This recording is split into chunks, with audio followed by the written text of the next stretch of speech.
ስለሆነ ትንቢተ ኢዩኤል ምዕራፍ 2 ከቁጥር 28 እስከ 29 የተጻፈው በመጨረሻ ዘመን እግዚአብሔር በሥጋ ለባሽ ላይ መንፈሴን አፈሳለሁ ይላል። በመጨረሻ ዘመን በሉስ፣ በመጨረሻ ዘመን መንፈሴን በሰው ልጆች ላይ አፈሳለሁ።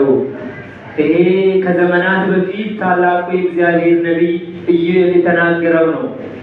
ከብዙ ዓመት በፊት ክርስቶስ ከመወለዱ ሐዋርያት ገና ከመጠረታቸው ሐዋርያት መኖራቸው እንኳን ከመታወቁ በፊት እግዚአብሔር ምስጢር የገለጠለት ታላቁ ነቢይ እግዚአብሔር በብሉይ ኪዳን ዘመን ብቻ ሳይሆን በአዲስ ኪዳን በብሉይ ዘመን የእግዚአብሔር ልጆች የእግዚአብሔር መገለጥ ብዙ ነው። እግዚአብሔር በአብርሃም ድንኳን ተገልጧል። እግዚአብሔር ለአብርሃም ብቻህን ውጣ ብሎ ተገልጧል። በላይ በአንድም በሌላም ተገልጧል። የዚህኛው የአዲስ ኪዳን ግን ልዩ የሚያደርገው የእግዚአብሔር ልጆች በአዲስ ኪዳን የእግዚአብሔር ልጆች በብሉይ ኪዳን ያሉት ሁሉም እስራኤላውያን ብቻ ነው እግዚአብሔር ይገለጥላቸው የነበረ። ኢየሱስ ክርስቶስ በዛሬው ዕለት ይህችን ዕለት ሐዋርያት ከመድረሳቸው በፊት የእግዚአብሔር ልጆች አንድ ነገር አስተውሉ።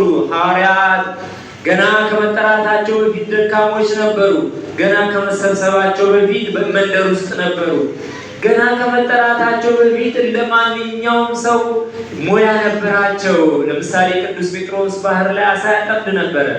እነ ቅዱስ ዮሐንስን በተመሳሳይ ሌሎቹም ቅዱስ ማቴዎስን ብትወስዱ የእግዚአብሔር ልጆች ቀረጥ ይቀርጥ ነበረ። የዕለት ገንዘብ ይሰበስባል። ሌላው የእግዚአብሔር ልጆች እግዚአብሔር ይህን ሁሉ በሕይወታቸው ውስጥ ግን አንድም ነገር የሕይወታቸው ጉዳይ እሱን አልገደውም። የእነሱ የትናንትና ማንነት አላሳሰበውም። ምንም ይሁን ጴጥሮስ አሳ ቢያጠምድም ተጠርተዋል። ምንም ይሁን ዮሐንስ የእግዚአብሔር ልጆች የወልደ ነጎድጓድ ልጆች ኃያላንም ቢሆኑ የኃይላቸው በሱ ዘንድ ባዶ ነው። ምንም ይሁን የእግዚአብሔር ልጆች ብዙዎች ደካሞች ቢሆኑ በማጭበርበር ላይ የተሰማሩ ቢሆኑም ለምሳሌ ቅዱስ ማቴዎስ ታስታውሱ እንደሆነ ቀረጥ ይቀርጣል። ብዙዎች ሲመጡ እያስጨነቃቸው ከተሰጠው ውጭ እግዚአብሔር ወልድ ኢየሱስ ክርስቶስ ግን የእግዚአብሔር ልጆች ከቃሉ ጋር ናችሁ። የሰማችሁኝ ነው። በሰዓቱ እነዚህን ሁሉ ጠርቶ የኔ ናችሁ ተከተሉኝ አላቸው። እነሱም በፍቅር ተከተሉ። እስቲ እግዚአብሔርን በፍቅር እንከተል። እስቲ እግዚአብሔርን ያለ ልዩነት እንከተለው። እስቲ እግዚአብሔር ልጆች ሕያው ፍቅር የሆነውን እሱን ሳንለያይ በፍቅር በህብረት እንከተለው። ያኔ እንዴት ያምርብናል! ያኔ እንዴት የመንግስቱ ልጆች እንባላለን። ሐዋርያት በፍቅር ተከተሉ። የትናንትና ማንነታቸውን አላሰቡ። የትናንትና ህይወታቸው አልተቆጠረም። ጉዟቸውን ቀጠሉ። ያ ጉዟቸው ግን አንድ ወቅት ላይ ሊቋረጥ ሆነ። ክርስቶስ መከራ ከተቀበለ በኋላ 3 ዓመት ከ3 ወር ካስተማራቸው በኋላ ያ ሁሉ የሰጣቸው ተስፋ ጨለመባቸው። በመሃላቸው አልነበረም። እንደ ትናንትናው አይመግባቸው። እንደ ትናንትናው በየቀኑ አይዟችሁ ወዴት ናችሁ እራት የት እንበላለን አይላቸው። እንደ ትናንትናው የተዋላችሁ የታደራችሁ የሚል በመካከላቸው የለም። በስጋ እንደ በስጋ ወራቱ ሁሉ ያ ባህር ሲናወጥ ማዕበሉ ጸጥ የሚያደርግላቸው ልንጠፋ አይገድህም ምነው ዝም አልከን የሚሉት አልነበራቸው። ተስፋቸው ሁሉ ተማጠጠ። ልብ በሉ የእግዚአብሔር ልጆች ይሞላል። በስደት ውስጥ ሆናችሁ አንገት ብትደፉም ባዶ ነን ብትሉም ግን እግዚአብሔር ይሞላል። በተስፋ ሞልታችሁ ነው። ግድ የለም። ሐዋርያት ስደተኞች ነበሩ። ለምን? ከሚኖሩበት ስፍራ ወጥተው ብቻቸውን ነው ያሉት። ምንም ያህል እንኳ ሀገራቸውን ባይለቁም የነበሩበት ሕይወት ግን ባዶ ብቻቸውን፣ ማንም አጠገባቸው አልነበረም። እግዚአብሔር ወልድ ግን ከነሱ ጋር ነበር። ድንግል ማርያም ከነሱ ጋር ነበረ። ዘወትር የሚያጽናናቸው ከነሱ ጋር ነበረ።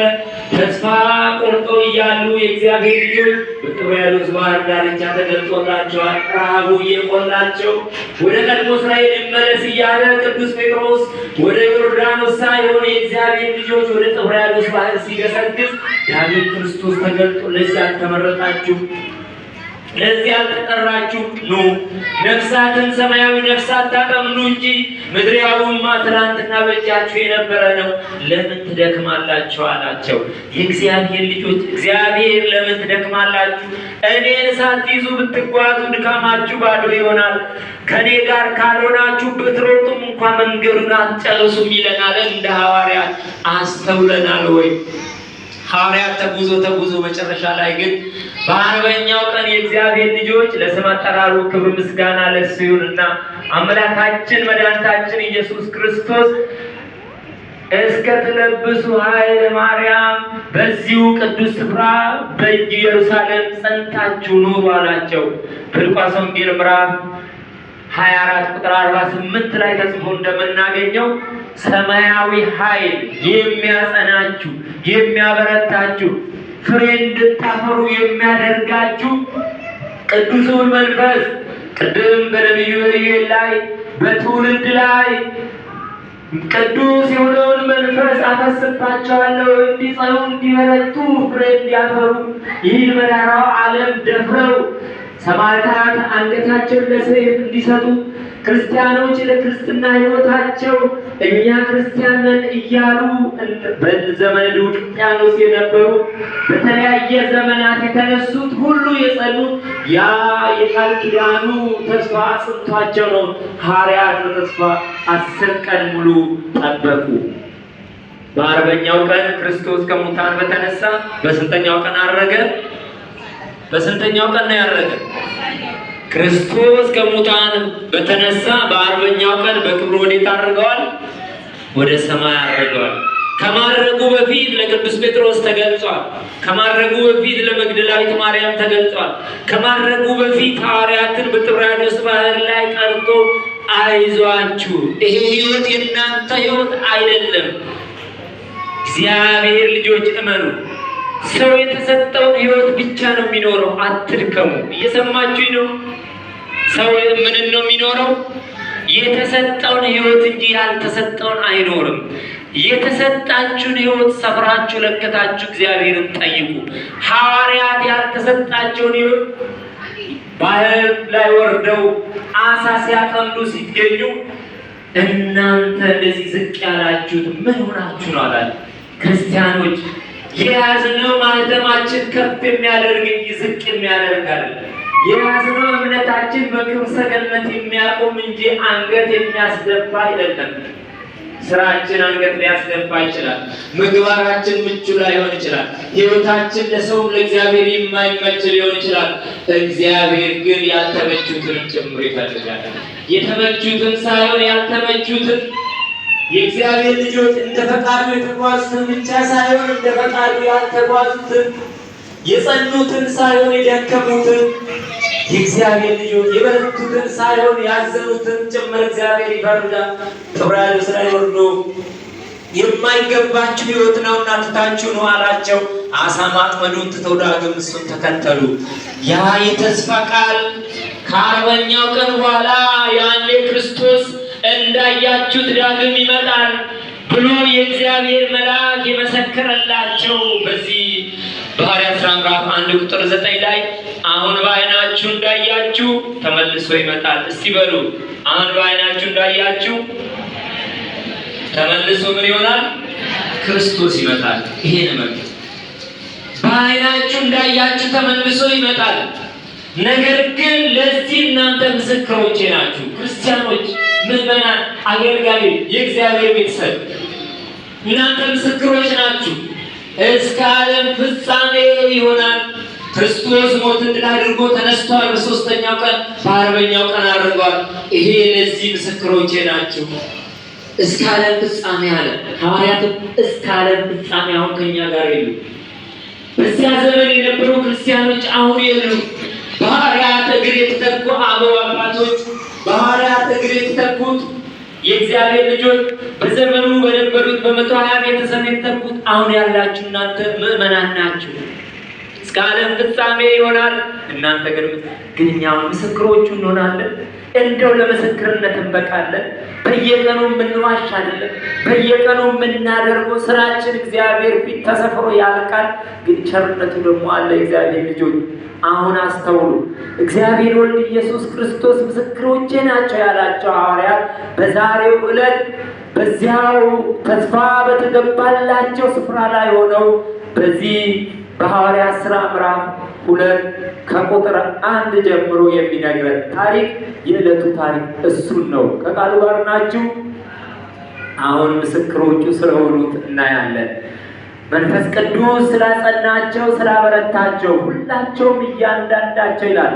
የሚያነብልኝ ቢገኝ ጥሩ ነው። የሚያነብልኝ የሐዋርያት ሥራ ምዕራፍ 2 ከቁጥር 1 የዛሬው ባለ ታሪክ እነሱ ስለሆኑ የሐዋርያት ሥራ ምዕራፍ 2 ከቁጥር 1 የሐዋርያት ሥራ ምዕራፍ 2 ከቁጥር 1 ከሰዓት አንጻር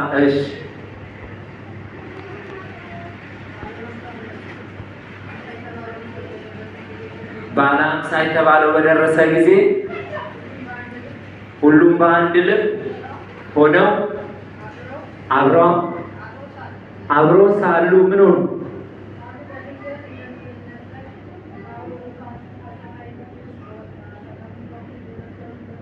ድንገት በአንድነት እያሉ ከሰማይ የሚነጠቅ ልዩ የሆነ ቃል ያሰማልን። ሰዓታችን እንዳይሄድ በንባብ ብቻ ሰዓት ድንገት እንደ አውሎ ነፋስ የሚነጠቅ እሳት በመካከላቸው መጣ ይላል። ድንገት ሐዋርያት ተሰብስበው በዓለ ሃምሳን ያከብሩ።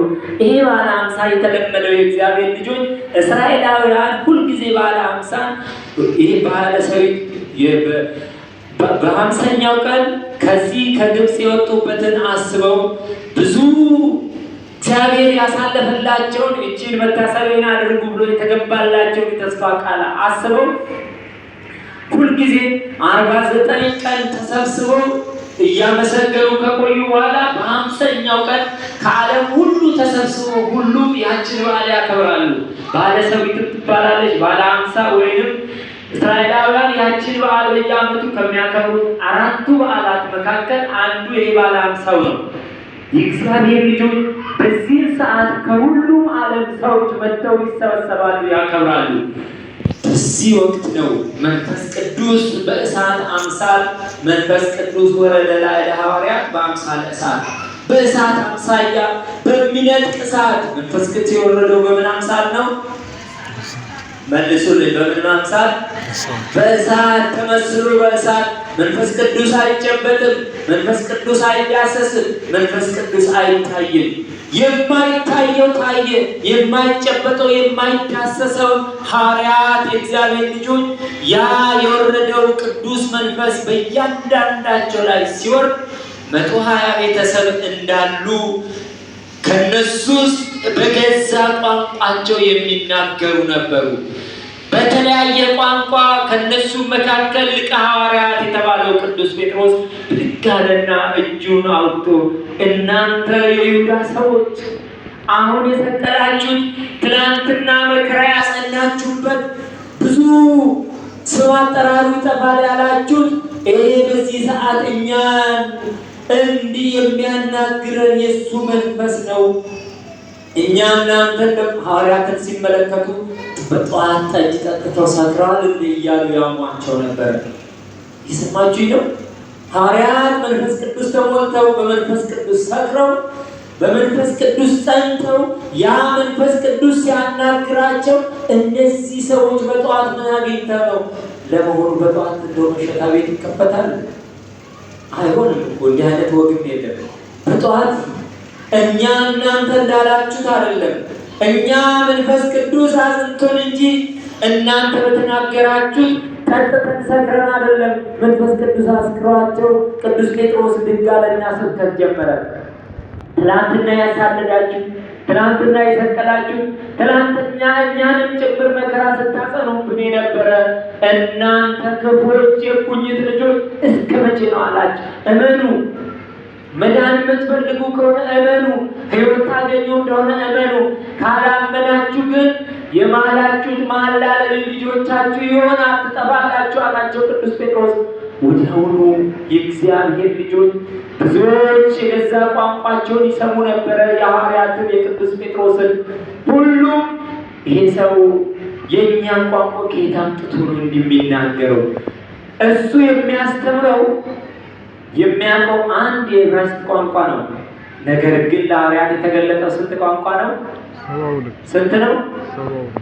71 ተገለጠ። 72ኛ የራሳቸው የተገለጠላቸው ስንት ነው?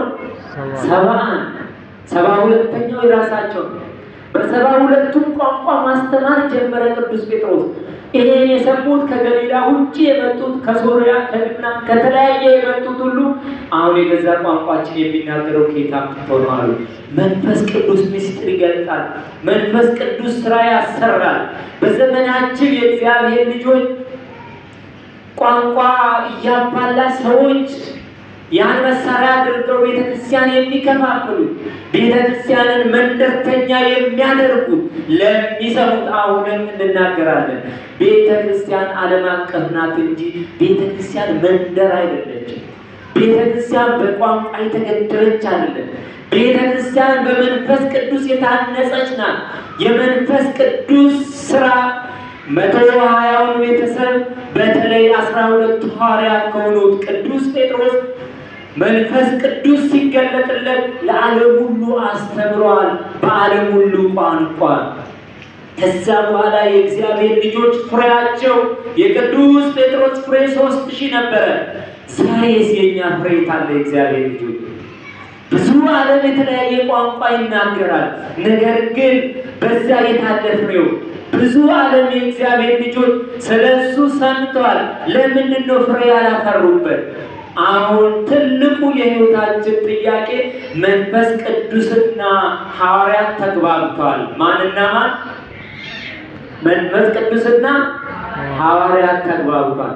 አሁን የዘመኑ ሰዎች ደግሞ እንደ በዚያው ዘመኑ የእግዚአብሔር ልጆች እውነተኛው መንፈስ ቅዱስ የተቀበሉት አባቶቻችን ፍሬ እንዳፈሩ ቅዱስ ጴጥሮስ ፍሬ አፍርቷል። እግዚአብሔር ከኛ ፍሬ ይፈልጋል። የእግዚአብሔር ልጆች ቋንቋ የሚያባላ የሚያጣላ ሳይሆን እግዚአብሔር ፊት ቆመን የጠፉትን የምንሰበስብበት ነው እንጂ ሐዋርያት በቋንቋ ፍሬ አፍርተዋል። አሁን ያለው ትውልድ ግን እርስ በርሱ በቋንቋ ሲጣላ ያለን ይሄ ህመም ነው። ጸሎት ያስፈልጋል። ይሄ መታወር ነው። የእግዚአብሔር ልጆች አይነ ልቡናን መግለጥ ያስፈልጋል። ይሄ እውነት ነው። እውነትን እውነት ካላልነው ሁልጊዜ እንዲሁ ደባብሶ ቢያርሱት አረም ነው የሚወጣው። እውነት ከእውነት አይርቅም። ቋንቋ አባቶቻችን ተግባብተው ፍሬ ያፈሩበት እንጂ ተጣልተው የኔ ቋንቋ ይበልጣል የትኛው ቋንቋ ነው መንግስተ ሰማያት? የትኛው ሐዋርያ ነው በኔ ቋንቋ መንግስተ ሰማያት ገብቻለሁ ብሎ የጻፈው? ከየት የመጣ አስተምሮት ነው? በዚህ ልክ ምዕመናን ሲደነጋገሩ ሲወድቁም የእግዚአብሔር ልጆች በዚህ ዘመን ቆሞ ማየትም ቢያሳምም እንኳን ጸሎት ያስፈልጋል። እግዚአብሔር በዛ ዘመን ሐዋርያትን ለዓለም ሁሉ በቋንቋ እንዲያስተምሩ የላካቸው መንፈስ ቅዱስ አግዟቸው ነው። መንፈስ ቅዱስ ሲያግዛችሁ ደግሞ አገልጋዮች ምዕመናን ስራ ያሰራል። የመንፈስ ቅዱስ ስራ ፍሬ ነው። የመንፈስ ቅዱስ ፍሬ የእግዚአብሔር ልጆች አንድነት ነው። የመንፈስ ቅዱስ ፍሬ የእግዚአብሔር ልጆች ፍሬ አፍርቱ የእግዚአብሔር ልጆች ለርስቱ ማብቃት ነው። ቅዱስ ጴጥሮስ በአንድ ቀን 3000 ነፍሳት ማርከዋል። ስንት አልኳችሁ?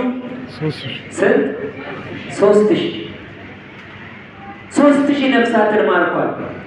በ3000 አላበቃም። የአንድ ቀን ስብከት ነው። እነዛ 3000 ነፍሳት ግን በይሁዳ ምድር የተገኙ ብቻ ሳይሆን ከተለያዩ ዓለም የመጡ ናቸው። ቅዱስ ጴጥሮስ የሚናገረውን ቋንቋ ይሰማሉ። በገዛ ቋንቋችን የሚናገረው ከየት አምጥተው ነው? ይሄንማ ማመን አለብን። ስለዚህ ለዚህ ምን እናድርጋሉ? ዛሬ ምዕመናን ለቤተ ክርስቲያን ምን እናድርግ ብሎ አባቶችን ጠይቁ። አባቶች በትረ መስቀሉን የያዛችሁ ምዕመናን ምን ይፈልጋሉ ብለን አይናችን ተገልጦ ካላየን ችግሮቻችን አይፈቱም። የእግዚአብሔር ልጆች ቅዱስ ጴጥሮስ ገና ሲጠይቁት ያየው በዓይኑ እናንተ የገሊላ ሰዎች ንስሐ ግቡ፣ አጥፍታችኋል። ምን በሉ? ንስሐ ግቡ። ለመዳን ንስሐ ነው የሚያስፈልግ። ሰው ሲያጠፋ የእግዚአብሔር ልጆች በአደባባይ እንደ ባንዲራ ወጥቶ በፌስቡክ አይደለም የሚለቀቀው። ንስሐ ግባ ተብሎ ቀኑና ነው የሚሰጥ። ምዕመናን እንደ በጎች እናንተ አባቶች ታዘዙ።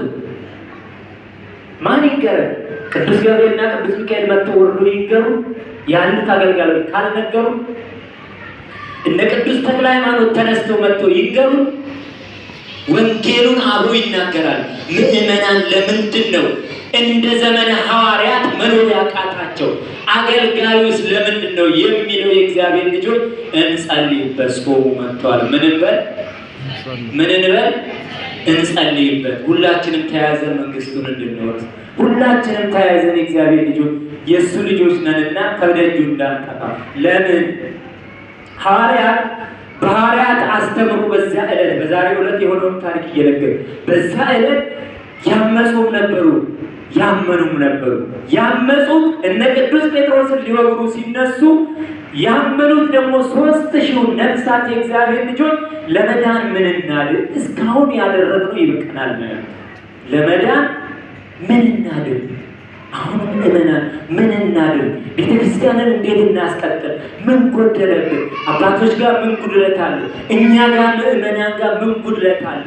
ጉድለታችን ተባብረን እንዴት እንሙላ የምንልበት ዘመን ነው እንጂ እግዚአብሔር ልጆች አንዱ ቆሞ አንዱ ላይ እጁን ጣቱን የሚያነሳበት አለ። አንዱ ጻድቅ ሆኖ አንዱ ርኩስ የሚሆንበት ዘመን አለ። እንደው ተባብረን ተጋግዘን ቤተክርስቲያን ባጸናን እንደ ዘመነ ሐዋርያት ተቻችለን የእግዚአብሔር ልጆች የጎደለውን ሞልተን ፍሬ ባፈራ ነው። ስለዚህ የእግዚአብሔር ልጆች ዛሬ የምሰጣችሁ መንፈስ ቅዱስ በሐዋርያት ዘመን ስራ ሰርቷል። ዛሬ ይሰራል አይሰራም? ይሰራል። መልሱ፣ ይሰራል አይሰራም? ይሰራል። ትናንትና የነበረ መንፈስ ቅዱስ ዛሬም አለ በመቅደሱ። ትናንትና የነበሩ አባቶቻችን ዛሬም አሉ። ትናንትና የነበሩ ምዕመናን አሁንም አሉ። እስከ ዓለም ፍጻሜ ከእናንተ ጋር ነኝ ብሏል። ስለዚህ ምዕመናን ምን እናድርግ?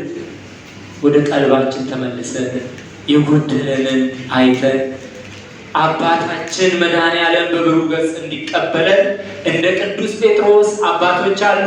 እናንተ ምዕመናን ምን እናድርግ በሉ። ቤተክርስቲያን አለ። ምን እናድርግ ስትሉ እግዚአብሔር ደግሞ የእግዚአብሔር ልጆች ንስሐ ግቡ እመኑ አለ በቅዱስ ጴጥሮስ አድሮ። እዚህ ውስጥ ያላመነ አለ እንዴ? አለ? ይህ ስብከት አይመጥናችሁ። ሁላችሁም አምናችሁ ነው የመጣችሁ። ሁላችሁ ምን ሆናችሁ ነው የመጣችሁ? አምነን ነው የመጣን። በስሙ ተጠምቀናል። ችግሩ የእምነት ጉዳይ አይደለም። ችግሩ የልብ ጉዳይ። የምን ጉዳይ? የልባችን። ልባችን የእግዚአብሔር ልጆች ከድንጋይ የጠጠረ እንዳይሆን፣ ልባችን ከአሕዛብ የጠጠረ እንዳይሆን፣ ልባችን ከማያምኑት በላይ እንዳይሆን እኔ እሰጋለሁ። ሌሎች ጋር ከምናየው ይልቅ እኛ ጋር ያለው የጸና ሆኗል። ግድ የለም የእግዚአብሔር ልጆች ልባችን ለእግዚአብሔር እንስ፣ ሕይወታችን ለእግዚአብሔር እንስ። እግዚአብሔር ይፈትን ልበ ኩላተ እግዚአብሔር። መዝሙረ ዳዊት መዝሙር 50 ላይ እግዚአብሔር ልብና ኩላትን ምን ይላል? ምን ይላል? የኔን ልብ እግዚአብሔር ያያል፣ የኔን ማንነት ያያል። ጸጉሮቹ እንኳን ከጥፍር እስከ እግሬ ድረስ የተቆጠሩ ናቸው። ማቴዎስ ወንጌል ምዕራፍ 10 ቁጥር 29 ጀምራችሁ የጸጉራችሁ ቁጥር እንኳን በእግዚአብሔር ዘንድ ይታወቃል። እንኳን የልባችን የኩላሊታችን። እግዚአብሔር ሁሉን አዋቂ ነው። ማምለክ ሁሉ ነው። ሁሉን አዋቂ ነው። እግዚአብሔር መሸወድ አንችልም። የእግዚአብሔር ልጆች ማስታመም አንችልም። እሱ ያስታመን እንጂ እኛ እኮ እግዚአብሔርን ማስታመም አንችልም። እሱ ያቆመን እንጂ እሱ እኮ አንስተን የምናቆም አይደለም። እኛ ሰባራዎች ነን። እኛ ሸክላዎች ነን። ታዲያ ሸክላ ተሰባሪ የሆነ እንዴት ነው የእግዚአብሔር ልጆች የማይመች ሕይወት የምንጓዘው? በሐዋርያት ዘመን ሐዋርያ ቅዱስ ጴጥሮስን በአንድ ቀን 3000 ነፍሳትን ማረከ። ሁሉም በአንድ ድምፅ አምነው ተጠመቁ ይላል። ክብር ምስጋና ለእሱ ልብላችሁ እግዚአብሔርን አመስግኑ። ዛሬ የምናያት ቤተክርስቲያን የተመሰረተችበት ዕለት ነው። ዛሬ አሁን የምናያት ቤተክርስቲያን ምን የሆነችበት ነው? የተመሰረተችበት ዕለት ነው። ባለ 50 ስንል ሐዋርያት ተሰብስበው መንፈስ ቅዱስ ተቀብለው የመጀመሪያ ቤተክርስቲያን መሰረተችው። የቤተክርስቲያን መሰረት የተጣለው በዛሬ ዕለት ነው።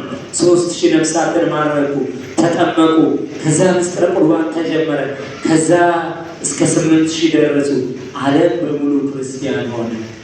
የእግዚአብሔር ልጆች እመኑ፣ እግዚአብሔር መንፈስ ቅዱስ ስራ ይሰራል። ምዕመናን እውነተኛ በጎች ሁኑ፣ ግድ የለም በአስራታችሁ ታመኑ። እውነተኛ አገልጋዮች ሁኑ፣ በሕይወታችሁ ታመኑ፣ በኑሯችሁ ታመኑ። እግዚአብሔር ታማኝ ነው። ታማኝ የሆነው ለእግዚአብሔር እያመለክን የእግዚአብሔር ልጆች አልታመንክም ብሎ እግዚአብሔር ከደጅ አልተወንም፣ ሰብስቦናል። አልታመንክም ብሎ እግዚአብሔር አልገፈተረንም፣ ጠርቶ አቅፎ ይዞናል። እናት ዶሮ ታውቃላችሁ? ምሳሌ ልናገርና ዶሮ ታውቃላችሁ? ዶሮ ማያውቅ የለም። ዶሮ ጫጩቶቿ በምናሯ አቅፋ የምትይዘው በምኗ ነው? ይሁላችሁ ጠላት ቢመጣ፣ ጭልፊት ቢመጣ፣ አውሬ ቢመጣ ዶሮ በጫጩቷ አቅፋ ሙቀት እየሰጠች ምግብ እየመገበች እናቷን ታቆያለች። ቤተ ክርስቲያን እንደ እናት ሆና ዶሮ ጫጩቶቿን ከጠላት እንደምትጠብቅ ከስውር ጠላት ከሚታየው ጠላት ከማይታየው የተሰወረው በጸሎት የምትጠብቅ ቤተ ክርስቲያን ናት። ምዕመናን እናንተም ለመጠበቅ ዝግጁ ሁኑ። እንደ እናት ሆና ቤተ ክርስቲያን ልጅነት ሰጥታናለች። መንፈስ ቅዱስን አግኝተናል። አናሳዝነው። ቅዱሱን መንፈስ ለቤዛ ቀን የተሰጣችሁን እንዳታሳዝኑ ተጠንቀቁ ነው ያለ ሐዋርያው። ለቤዛ ቀን ምስክርነት በፊቱ የምትቆሙበት እንዳታሳዝኑ ተጠንቀቁ። መጠንቀቅ እሱ ነው። መንፈስ ቅዱስን የሰደበ ኃጢአቱ ምን አይደለትም። ካህናት ሲሰደቡ መንፈስ ቅዱስ አድሮባቸው ያሉትን መንፈስ ቅዱስን እየተሳደቡ እንደሆነ እንዳትዘናሉ። አገልጋዮችን ስታብጠለጥሉ አገልጋዩ ተራ ሰው ሊሆን ይችላል በስጋ ግን በላባ ያለው መንፈስ ቅዱስ ነው። ምዕመናንን ስትነቅ በ40 እና በ80 ቀን የተቀበለውን መንፈስ ቅዱስን እያዋረድክ እንደሆነ አትዘንጋ ወዳጄ። ፊት ለፊቱን ነው የምንናገር። ማመን ያለ ማመን፣ መቀበል ያለ መቀበል የባለቤቱ እይጻብይ ነገር ማንሁክሙ መንፈስ ቅዱስ በሞላባችሁ ሕይወት ውስጥ ክፉ ነገር ከልባችሁ ከሕይወታችሁ አይውጣ። ይሄ አገልጋዩ አንደበቱ ከክፋት ሊጠብቅ፣ ምዕመኑ ከክፋት ጠብቆ የእግዚአብሔር ልጆች ለእግዚአብሔር መንግስት ካልተዘጋጀ ተስማምተንም በወረስ ነው፣ ተግባብተንም ርስቱን ባገኘ ነው፣ ተፋቅረንም የእሱ ሆነን የእግዚአብሔር ልጆች እግዚአብሔር በርስቱ የእሱ ባደረገን እንደ አንድ ልብ እንደ አንድ ቃል ተናጋሪ ሆነው ሐዋርያት ተሰብስበው አንድ ላይ በዛሬው ዕለት ምንን ተቀበሉ? መንፈስ ቅዱስ። መንፈስ ቅዱስ ለሐዋርያት የወረደላቸው ለእኛ በረከቱን በእኛ ላይ አድሮ ፍሬ የሚያፈራ የእሱ ቅዱስ ፈቃዱ ይሆንልን። በዚያ ዘመን በትውልድ ላይ መንፈሴን ምን አደርጋለሁ? አወርዳለሁ። መንፈስ ቅዱስ አሳድርባቸዋለሁ ያለው የትንቢት ቃል የተፈጸመው በዛሬው ዕለት ነውና ሐዋርያት ፍሬ አፍርተዋል። ምዕመናን ፍሬ አፍርተዋል። ምዕመናን ከእናንተ የሚጠብቀው አንድ ፍሬ አለ። እየሰማችሁ ነው?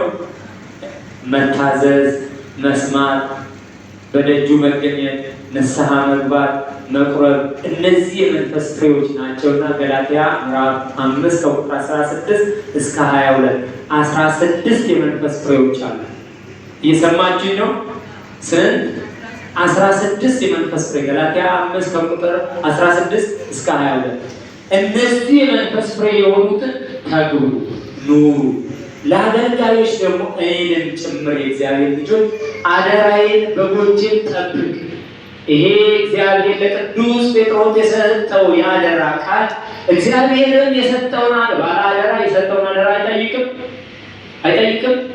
ይጠይቃል። እግዚአብሔር እንዳይጠይቀን አባቶችን ጠርተው ያሉት የእግዚአብሔር ልጆች ለምን የሰጠው አካል ምን ይላል? አይጠይቅም? ይጠይቃል። የሰጠው አካል በጎችን አልጠበቃችሁም እንዳይለን የተሰጠንን መክሊት እኛም አገልጋዮች አባቶች በቤቱ ያሉ እናንተም ምዕመናን የተሰጣችሁ መንፈስ ቅዱስ ጠብቃችሁ ሁላችንም መንግስቱን እንድንወርስ የእሱ ቅዱስ ፈቃዱ ይሆንልን። አምላከ ቅዱሳን ያስተማረ የገሰጸ